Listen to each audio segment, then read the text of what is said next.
जीवन में सबसे महंगी चीज है हमारा वर्तमान। यह विषय अत्यंत गहरा और जीवन दर्शन से भरा है। जो समय बीत गया उसे दुनिया की कोई ताकत वापस नहीं ला सकती। इसीलिए वर्तमान क्षण ही सबसे मूल्यवान है। एक ऐसा खजाना जो खोकर कोई नहीं पा सकता, ये वर्तमान ही है। वर्तमान का मूल्य बहुत कीमती है। जो समझ गया उसने दुनिया जीत ली। कहानी अंत तक सुने। कहा जाता है, जिसने समय का सम्मान किया उसने जीवन को जीत लिया, और जिसने समय को खो दिया उसने सब कुछ खो दिया। पर इस सच्चाई को हर कोई तब समझता है जब वक्त निकल चुका होता है। यही कहानी है वेदांत नाम के एक व्यक्ति की, जिसने अपने जीवन का सबसे बड़ा सबक तब सीखा जब बहुत देर हो चुकी थी। समय रहते अगर इंसान सीख जाए तो शायद बहुत बड़ी गलती होने से बच सकता है, लेकिन ऐसा नहीं हो पाता है। हमेशा व्यक्ति गलती करके ही सीखता है। उसे समय का एहसास तब होता है जब समय हाथ से निकल जाता है। इसीलिए हर एक व्यक्ति को अपने जीवन में अलर्ट रहना चाहिए और हर एक समय के एक एक पल को बड़े सावधानी से उसका प्रयोग करना चाहिए। कभी भी समय बर्बाद नहीं करना चाहिए। अभी तुम समय को बर्बाद करोगे, आने वाले कल में समय आपको बर्बाद कर देगा। पर इस सच्चाई को हर कोई नहीं समझ पाता है। वेदांत एक छोटे से कस्बे में जन्मा था। बचपन में उसके माता पिता एक स्कूल टीचर थे, जो हमेशा कहते, बेटा समय सबसे बड़ा गुरु है, इसे व्यर्थ मत करना। पर बचपन की बातों को कौन गंभीरता से लेता है। वेदांत बचपन से ही कुछ बड़ा बनने का सपना देखता था। कॉलेज खत्म होते ही उसने ठान लिया, मुझे अमीर बनना है। बस किसी भी कीमत पर मुझे ये कर दिखाना है। मैं एक बड़ा इंसान बनना चाहता हूँ, उसके लिए मुझे जितनी भी मेहनत करनी पड़े मैं करने के लिए तैयार हूँ। यह सोचकर वह शहर चला गया। नौकरी लगी, मेहनत की और धीरे धीरे एक बड़ी कंपनी का मैनेजर बन गया। पैसा आने लगा, पर साथ ही बढ़ने लगी व्यवस्था, तनाव और अकेलापन। वह हमेशा कहता, अभी मेहनत कर लूं, बाद में आराम से जी लूंगा। अभी वक्त नहीं है परिवार के लिए, दोस्तों के लिए। वक्त तो आगे पड़ा है। अगर मैंने अभी मेहनत कर ली तो आगे चल के मैं अपने परिवार को सुख दे पाऊंगा और मैं अपने सपने पूरे करूंगा और आराम से ऐश ही ऐश करूंगा। मुझे अभी जी तोड़ मेहनत करनी है, इसके लिए मुझे कुछ भी करना पड़े मैं तैयार हूं। पर वक्त किसी के लिए रुकता नहीं, वो तो चलता रहता है। वेदांत की पत्नी नैना और उसका एक छोटा बेटा आरब था। नैना अक्सर कहती, वेदांत तुम दिन रात काम में लगे रहते हो, आरब तुम्हें याद करता है। वह मुस्कुराकर जवाब देता, बस 2 साल और नैना, फिर हम सब जगह घूमेंगे, हर जगह जाएंगे। हमें रहना तो आप ही सभी के साथ में है। बड़ी कार लेंगे, अच्छा घर बनाएंगे। हम अपने परिवार को सारी खुशियां देंगे जिनके वो हकदार हैं। साथ बैठेंगे, साथ घूमेंगे, हम उन्हें हर एक खुशी देंगे। बस कुछ दिन और इंतजार कर लो। वह सोचता था, अभी वक्त नहीं है खुश रहने का। जब लक्ष्य पूरा होगा तब खुशी खुद आ जाएगी। पर उसे क्या पता था कि खुशी कोई भविष्य की मंजिल नहीं बल्कि वर्तमान का अनुभव है। एक दिन खबर आई, उसके पिता बीमार हैं। माँ का फोन आया, बेटा तुम्हारे पास पापा बहुत कमजोर हो गए हैं, एक बार आजा, वो तुम्हें देखना चाहते हैं। उनका बहुत मन है कि उनका बेटा आए, उनके पास बैठे, चार बातें करे। वेदांत ने कहा, माँ इस हफ्ते एक बड़ा प्रोजेक्ट है, अगले महीने आऊंगा। माँ चुप हो गई। लेकिन अगले महीने जब वेदांत पहुंचा, उसके पिता नहीं रहे। टेबल पर उनका एक पत्र पड़ा था। बेटा तू जब छोटा था तेरे हर पल में मैं था, अब तू बड़ा हो गया है पर तेरे हर पल में काम है। याद रखना बेटा, पैसा तो फिर मिल जाएगा पर वर्तमान नहीं। वेदांत के हाथ कांपने लगे। उसके पिता का चेहरा आंखों के सामने घूम गया और वह खुद को माफ नहीं कर सका।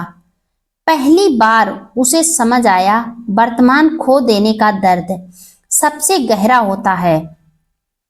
वह अपने पिता की यादों को याद करके रोता रहा, तड़पता रहा, लेकिन वर्तमान जा चुका था।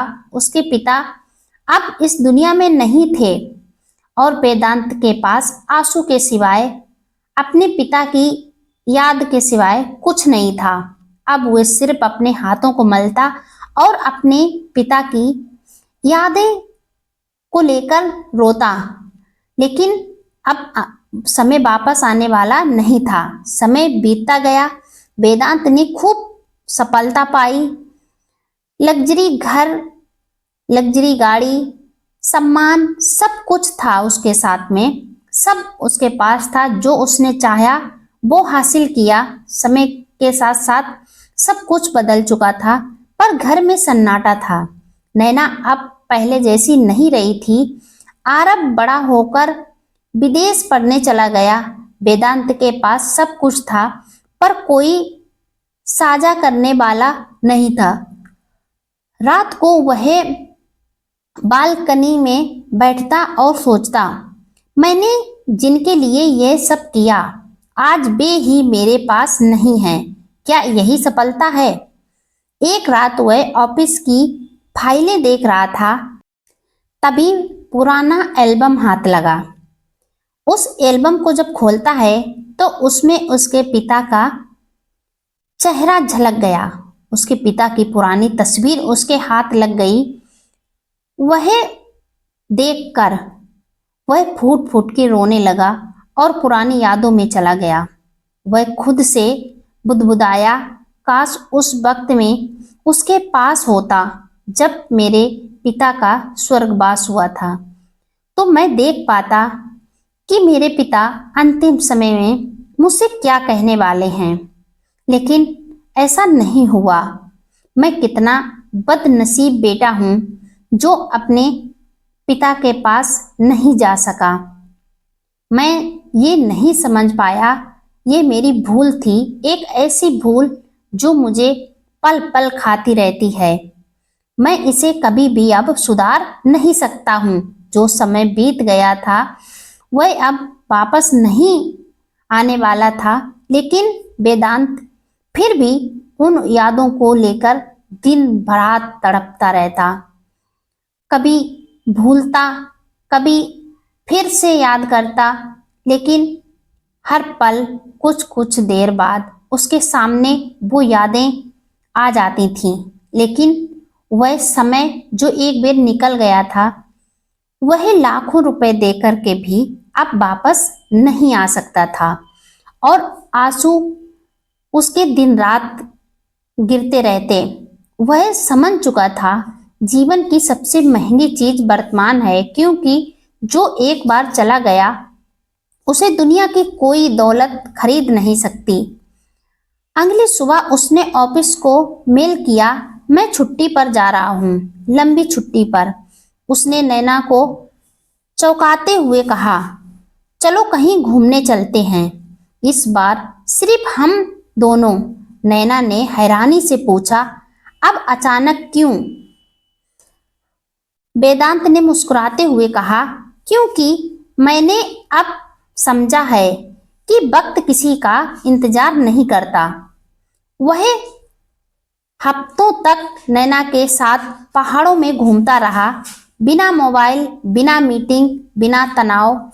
उसे पहली बार एहसास हुआ, खुशी कोई गंतव्य नहीं, बल्कि हर पल में छिपा एहसास है। वेदांत ने अब एक नई आदत शुरू की, हर सुबह सूर्य उदय देखना, हर भोजन में परिवार के साथ बैठना, हर दिन किसी जरूरतमंद की मदद करना। धीरे धीरे उसका मन शांत होने लगा। वह समझ गया कि बीता हुआ कल सीखने के लिए था, आने वाला कल सपने देखने के लिए है, लेकिन जीने के लिए सिर्फ आज है। उसने आरब को एक पत्र लिखा, बेटा पैसे कमाने में जीवन मत खो देना, क्योंकि कोई बैंक ऐसा नहीं जो बीता हुआ वक्त वापस दे सके। जब भी कोई कहे कि वक्त नहीं है, समझ लेना कि वह सबसे गरीब इंसान है। सालों बाद जब वेदांत वृद्ध हुआ तो उसने अपने घर के दरवाजे पर एक शिलालेख लगवाया, इस घर में समय का सम्मान किया जाता है, क्योंकि यही असली धन है। उसकी मृत्यु के बाद लोग जब उसके कमरे में गए तो एक डायरी मिली। उसमें लिखा था, मैंने लाखों कमाए, पर एक पल गमाने की कीमत सबसे बड़ी थी। अब समझा हूं, वर्तमान ही असली प्रोडक्ट है। जो एक बार गुजर गया तो दुनिया की कोई संपत्ति उसे खरीद नहीं सकती है। लाखों करोड़ों रुपए देने के बाद में है मेरा वर्तमान मुझे वापस नहीं मिल सकता है। यही बात बुद्ध ने भी अपने संदेश में समझाई। बुद्ध ने कहा, ना अतीत का पछतावा करो, ना भविष्य की चिंता। जो व्यक्ति वर्तमान में जागरूक है वही वास्तव में जीवित है। वेदांत की कहानी इस वचन का साक्षात उदाहरण थी। उसने जीवन के अंत में पाया कि खुशी, सफलता, प्रेम सब वर्तमान में ही जन्म लेते हैं। हर व्यक्ति को यह कहानी अपने जीवन में उतारनी चाहिए, क्योंकि जो आज को खो देता है वह कल कभी नहीं पा सकता। जो वर्तमान का सम्मान करता है वही अपने भाग्य का निर्माता बनता है, और जो हर पल में जागृत है वही सच्चे अर्थों में जीता है। जीवन में सबसे महंगी चीज न सोना है, न हीरा, न जमीन, बल्कि वो वर्तमान क्षण है जो एक बार चला गया तो कभी लौट कर नहीं आता। उसके लिए चाहे जीवन भर की कमाई दांव पर लगा दो, लेकिन जो समय बीत गया उसे वापस नहीं लाया जा सकता है।